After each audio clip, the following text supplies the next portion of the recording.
Allah tahu kekurangan uang kita, dililit utang, yang tagihan kontrakan habis ya, yang tiba-tiba rajin itikaf ya. Kenapa ini kontrakan habis Kang? Masalahnya sebetulnya seberapa hebat kembali ke Allahnya. Banyaknya sibuk dengan selain Allah, benar? Telepon sana, telepon sini, WA sana, WA sini. Tapi Allah yang maha melihat keadaan dia yang sebenarnya dan menguasai solusinya, nggak diingat, nggak disebut, nggak minta ampun ke Allah, tidak bersujud minta ke Allah. Sibuk sana sini nanti alarmnya apa? Gelisah. Pokoknya kalau ini udah berkecamuk, kalau itu mesti hatinya sedang tidak kepada Allah. Tidak ada yang lebih pahit dari berharapnya hati kepada Allah. Allahumma aftah lana hikmataka ya Allah.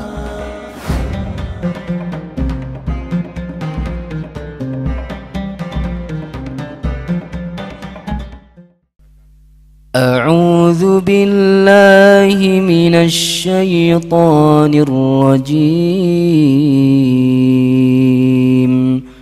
ألم تر أن الله يعلم ما في السماوات وما في الأرض ما يكون من نجوى ثلاثة إلا هو رابعهم ولا خمسة إلا هو سادسهم ولا أدنى من ذلك ولا أكثر إلا هو معهم أينما كانوا ثم ينبئهم بما عملوا يوم القيامة Inna Allah bikulli syai'in alim. Tidakkah engkau perhatikan bahwa Allah mengetahui apa yang ada di langit dan apa yang ada di bumi? Tidak ada pembicaraan rahasia antara tiga orang, melainkan dialah Allah yang keempatnya. Dan tidak ada lima orang, melainkan dialah Allah yang keenamnya. Dan tidak ada yang kurang dari itu atau lebih banyak, melainkan Allah pasti ada bersama mereka dimanapun mereka berada. Kemudian Allah akan memberitakan kepada mereka pada hari kiamat apa yang telah mereka kerjakan. Sesungguhnya Allah Maha mengetahui segala sesuatu. Masya Allah. Jangan pernah merasa ngobrol berdua itu tidak ada yang dengar selain berdua. Allah yang ketiganya. Dalam rapat itu jangan merasa rapat ini luput dari pendengaran Allah. Kalau sedang rapat, Allah memperhatikan siapa yang rapat. Allah memperhatikan ucapan-ucapannya. Dan solusi yang baik itu hanya datang dari Allah. Makanya kalau rapat jangan sok pinter. Rapat itu awali dengan minta tolong ke Allah, sambil rapat juga sambil minta tolong kepada Allah, karena Allah melihat kita sedang rapat. Dan selesai rapat juga minta tolong ke Allah. Kalau azan berkumandang, selesaikan itu. Maaf, berhentilah rapatnya, segeralah sholat. Karena sholat yang akan mendatangkan pertolongan Allah, bukan rapat. Sehebat apapun rapat, kalau Allah tidak menolong, tidak bisa terjadi sesuatu. Hadirin, mari terus dizikirkan dengan dilatih yakin. Dimanapun kapanpun, Al-Bashir, ya Allah, Engkau melihat diriku, Engkau mengawasiku. Asyahid, Engkau menyaksikan segala-galanya yang kulakukan. Ya Allah Ar-Raqib, wahai Allah, Engkau mengetahui segala isi hatiku, pikiranku, segala yang tersembunyi. Tidak ada yang tersembunyi bagimu. Mau tidur, ya Allah, terima kasih atas semua nikmat yang Engkau berikan. Engkau tahu hamba jarang ingat padamu, astagfirullah. Engkau tahu maksiat yang dilakukan sepanjang hari ini, astagfirullah. Engkau tahu semua kebohongan-kebohongan, astagfirullah. Ya Allah, minta dibangunkan, mintalah ke Allah. Ya Allah, bangunkan saya jam 3. Saya ingin tahajud. Kau pasti mendengarkan. Tidak usah nepuk-nepuk bantal 3 kali, tidak ada kaitan. Nggak ngepek, hadirin. Set alarm jam 3. Jangan heran, jam 3 kurang 5 bangun. 5 menit lagi tidur aja.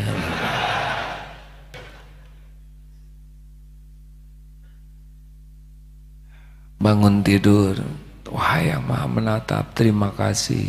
Alhamdulillahilladzi ahyana ba'dama amatana wa ilaihin nusyur. Alhamdulillah saya masih hidup ya Rob. Allah pasti mendengar bisikan kita. Masih bisa melihat. Alhamdulillah saya mendengar ayam berkokok. Karunia Allah tuh hadirin. Pas bangun ya Rob, alhamdulillah saya bisa bangun. Nafas, alhamdulillah bisa nafas gratis, tidak pakai oksigen. Berapa banyak yang bangun pakai oksigen? Pegang kasur, ya Allah kasur teh empuk. Berapa banyak yang tidak punya kasur? Pergi jalan ya Rob, alhamdulillah saya bisa jalan. Allah tahu itu. Kita nyebut alhamdulillah tuh Allah mendengar, Allah melihat. Kita terus menerus menyebut namanya, kejeduk, astagfirullahaladzim, ya Allah, dasar jidat maksiat, sering mikir ampun ya Allah, ampun, ampun. Pernah ada suatu saat, ini kisah nyata, bapak-bapak mau tahajud padahal malam-malam masuk ke musolanya, pas sujud apa nih, empuk dingin, rupanya lagi flu, beliau kurang peka hidungnya. Ternyata kucing hadirin setor di sana. Tapi si bapak ini mikir, astagfirullah, selama ini saya pikiran kotor dan zolim ke kucing. Kucing lapar nggak dikasih makan, ada suka ditakut-takutin pakai sapu. Cek kucing lah, cuman minta asin dikit nih ngancam pakai sapu gitu. Dilempar pakai sepatu. Si bapak ini nangis, nggak bisa apa-apa tuh dikasih ucing di sini hadirin. Ya Allah, astagfirullah. Begitu kalau ada kejadian tuh, mau masuk ke toilet, Allah tahu kita masuk ke toilet. Mau wudhu, alhamdulillah ya Allah, terima kasih. WC-nya dekat. Gimana yang nggak punya WC, betul? Ada air. Gimana yang nggak punya air? Masya Allah, selesai wudhu, jangan suka nyepak-nyepak tempat ini ya, sajadah ujungnya ngelipet pakai kaki deh. Allah lihat, mending nggak sopan pisan ke Allah ya, atau perbaiki pakai tangan yang bagus, kan Allah lagi melihat kita mau tahajud benar, pakai minyak wangi supaya harum ya Allah, pakai baju yang rapi, jangan sampai sekenanya aja ya. Iya, pakai baju yang rapi. Kenapa ketawa? Ya nggak apa, kadang-kadang ada yang beda ya. Minta tolong ke Allah supaya diberi kehusyuan. Kalau bisa HP jangan dekat ya. Kalau udah buka HP, udah itu. Terus broadcast, bangun, bangun sahabatku. Sepertiga malam terakhir saat mustajab. Pada dia mah nggak sholat terus gini. Allah melihat, tipu ya. Lagi sholat nangis khusyuk ya Allah. Tiba-tiba bangun orang tua atau pendamping hidup. Ada air mata di sini. Jangan acting ya. Allah lihat ini lagi acting, lagi nangis. Iya Pak, mendoakan bapak. Tipu yang itu, air mata bekas menguap, Allah juga tahu, bukan sedih. Nggak boleh tipu-tipuan gitu ya, asli semua tuh ya. Setuju? Enak hadirin. Terus merasa dilihat Allah. Katanya begitu yang sudah ma'rifat tuh. Saya baru ingin seperti itu. Tapi kalau sudah selalu merasa dilihat Allah, sibuk tuh dengan Allah tuh, benar? Ya Rabb. Ustaz, wa idza sa'alaka ibadi. Kalau orang sudah yakin dengan ayat ini, oh, tidak terlalu tertariklah sibuk dengan penilaian makhluk. Fadhol Ustaz. Surat Al-Baqarah ayat 186. A'udzu billahi minasy syaithanir rajim. Wa idza sa'alaka 'ibadi 'anni fa inni qarib ujibu da'watad da'i idza da'an فَلْيَسْتَجِيبُوا لِي وَلْيُؤْمِنُوا بِي لَعَلَّهُمْ يَرْشُدُونَ. Dan apabila hamba-hambaku bertanya kepadamu wahai Muhammad tentang aku, maka sesungguhnya aku dekat. Aku kabulkan permohonan orang yang berdoa apabila dia berdoa kepadaku. Maka hendaklah mereka itu memenuhi perintahku dan beriman kepadaku agar mereka memperoleh kebenaran. Tuh begitu, wa idza sa'alaka ibadi anni fa inni qarib. Jika hamba bertanya kepadamu wahai Muhammad tentang aku Allah, katakan aku adalah dekat.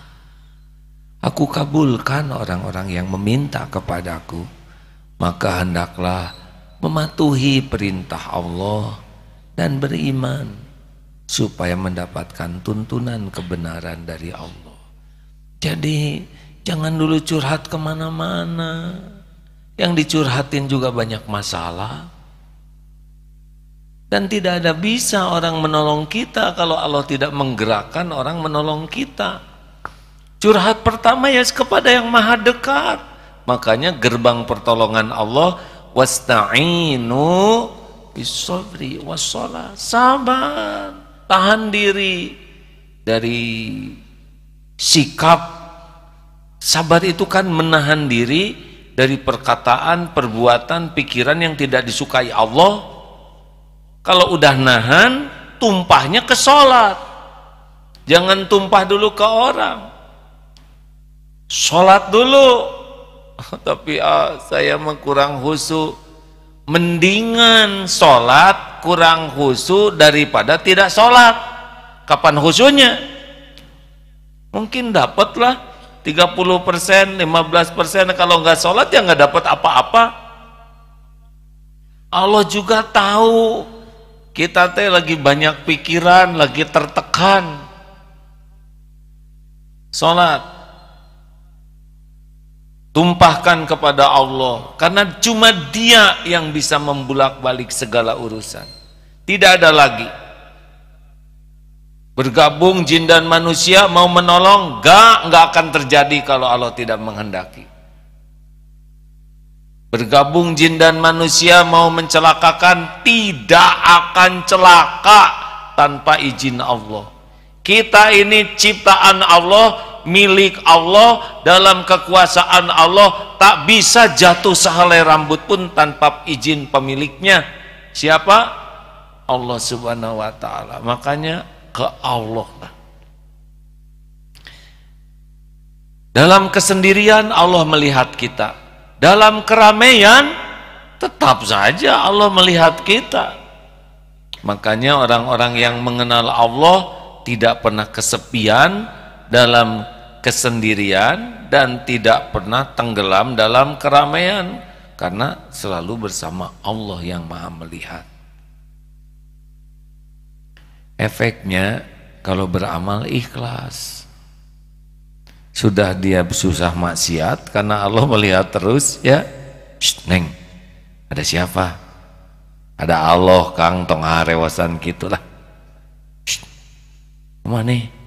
Akang mau datang nih. Datang kemana? Ke rumah Neng. Kita teh belum halal, Allah teh melihat. Allah tong Allah wae atuh. Kang, kalau Akang ngomong kayak gitu berarti terkabul istiqoroh saya. Memangnya apa istiqorohnya? Ya Allah, kalau ini calon suami saya yang Engkau ridhoi, yang mengajak kepadamu, maka mudahkan. Kalau ini calon suami menjauhkan saya darimu, maka jauhkan. Jawaban Akang itu adalah jawaban istiqoroh. Jelas sekali Akang teh ngejauhkan saya dari Allah Subhanahu wa taala. Punten Kang, mau saya blok nomornya ya. Neng. Ngepek atas di blok. Kenapa jadi pada stres gini? Takut di blok ya kan? Yang stres yang kesini ngebonceng si dia ya kan? Allah kumaha atuh ah. Kalau pulang saya bonceng lagi nanti dilihat Allah. Apa saya turunkan aja? Tapi nanti ada temen yang ngebonceng lebih stres.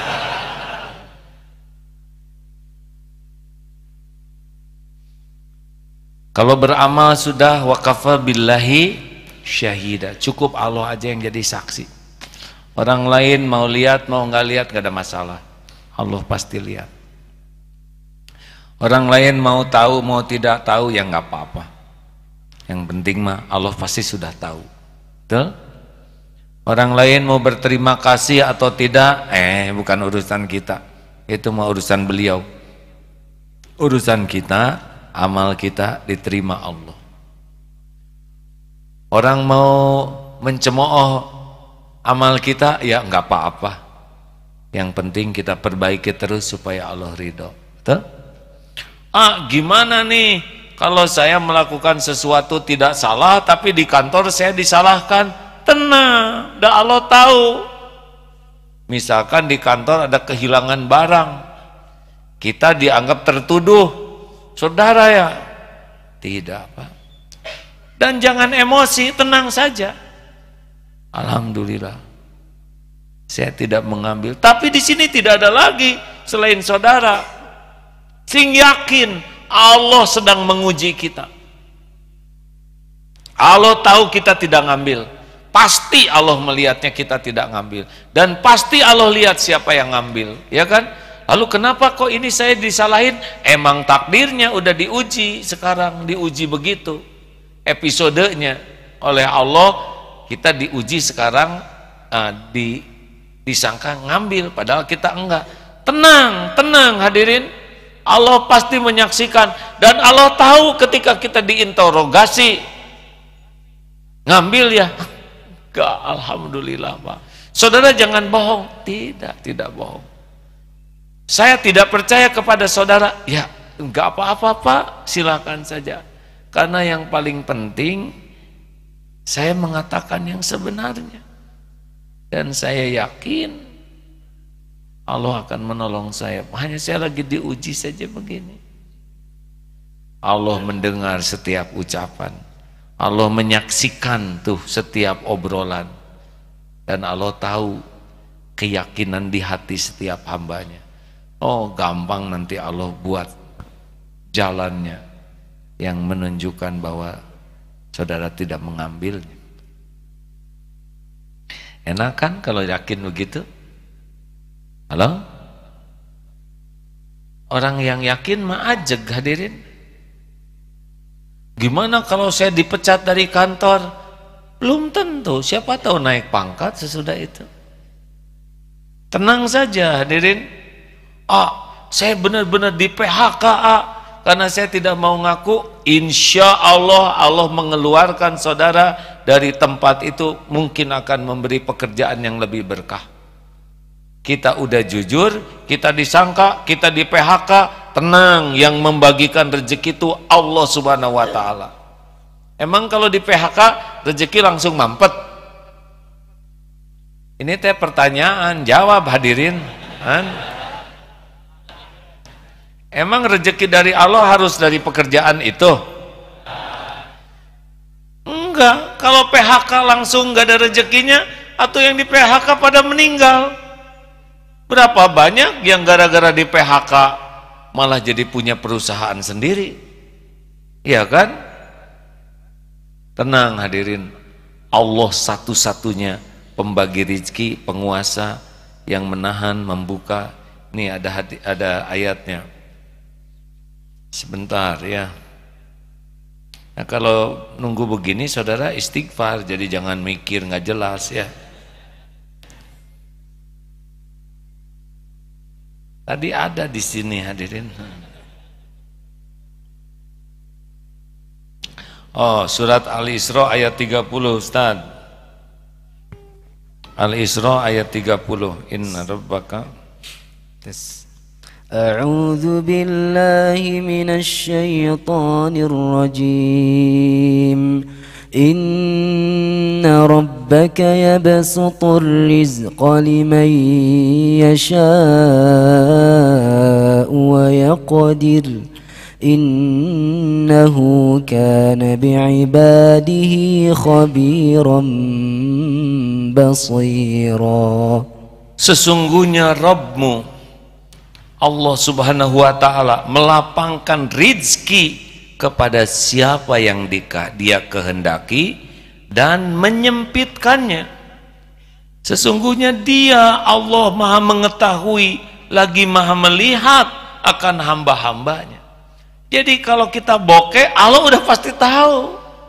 Nggak usah banyak doa, abdi teh bokeh, mohon. Asli hadirin, kita lapar Allah juga tahu. Dan Allah satu-satunya yang membuka, melapangkan, menutup. Ini ada kejadian menarik nih hadirin di New Zealand. Alhamdulillah saya baru kembali dari New Zealand dan Perth, Australia. Saya bersama sahabat saya Ustadz Reza itu ya, seorang pengusaha sapi. Suatu saat sedang jalan melihat orang yang homeless yang tidak punya rumah sedang duduk dengan anjingnya. Ini beliau ini langsung mendekati dan ngobrol dan mendakwahkan tentang tauhid. Tidaklah, saya nggak dekat, hanya lihat aja dari jauh. Loh, tidak lama kemudian berdiri tuh dua-duanya dan ikrar syahadat. Masya Allah, saya aja nggak pede tuh karena susah ngomong bahasa Inggrisnya dan nggak terbayang itu. Ya Allah, engkau perlihatkan, insya Allah kalau tunawisma itu meninggal, dia sudah syahadat walaupun belum sholat, setidaknya dia sudah meyakini tentang tiada Tuhan selain Allah dan Nabi Muhammad adalah utusan Allah. Lalu dianjurkan ke masjid mana untuk belajar agama. Selesai. Nah, pada waktu jalan agak jauh, tiba-tiba ada uang di bawah tuh $50. Sekitar setengah juta lah gitu ya, hanya selembar. Pegang, pegang. Wah, ini bukan uang saya. Tapi kata orang-orang yang lewat, take it. Ambil katanya. Ambil. Gak ada yang mau dikasih. Ingat ke yang tadi tunawisma tuh. Datengin lagi, kasihkan saja. Wah, dia kaget. Baru juga syahadat, dapat tuh setengah juta rupiah ya gak? Sambil dia lihat begitu. Cara Allah ngasih rezeki mah gampang, benar? Allah tahu kekurangan uang kita, dililit utang, yang tagihan kontrakan habis ya, yang tiba-tiba rajin itikaf ya. Kenapa ini kontrakan habis Kang? Masalahnya sebetulnya seberapa hebat kembali ke Allahnya. Banyaknya sibuk dengan selain Allah, benar? Telepon sana, telepon sini, WA sana, WA sini. Tapi Allah yang maha melihat keadaan dia yang sebenarnya dan menguasai solusinya nggak diingat, nggak disebut, nggak minta ampun ke Allah, tidak bersujud minta ke Allah, sibuk sana sini, nanti alarmnya apa? Gelisah. Pokoknya kalau ini udah berkecamuk, kalau itu mesti hatinya sedang tidak kepada Allah. Makanya kalau kita udah tidak tenang, berhenti banyak mikirnya, banyak istighfar saja. Kalau udah galau, mikir ini buntu, mikir itu buntu, berhenti aja mikirnya, zikir saja yang banyak. Fadhkuruni adzkurkum. Kan ada yang mikir teh nggak beres dengan mikir, bener? Malah bingung, tertekan. Udah berhenti aja dulu mikirnya, mending zikir, istighfar. Nanti Allah akan kasih ketenangan, Allah kasih kejernihan berpikir, Allah kasih solusinya. Jangan sok pinter, udah bodoh segala dipikir, stres. Bagaimana definisi stres? Kebanyakan mikir, kurang zikir. Harusnya berarti baru datang nih yang jawab, harusnya banyak zikir, kurang mikir. Salah, hadirin. Harusnya tiap mikir jadi zikir. Alhamdulillahirabbil alamin. Hadirin, kalau suatu saat enggak,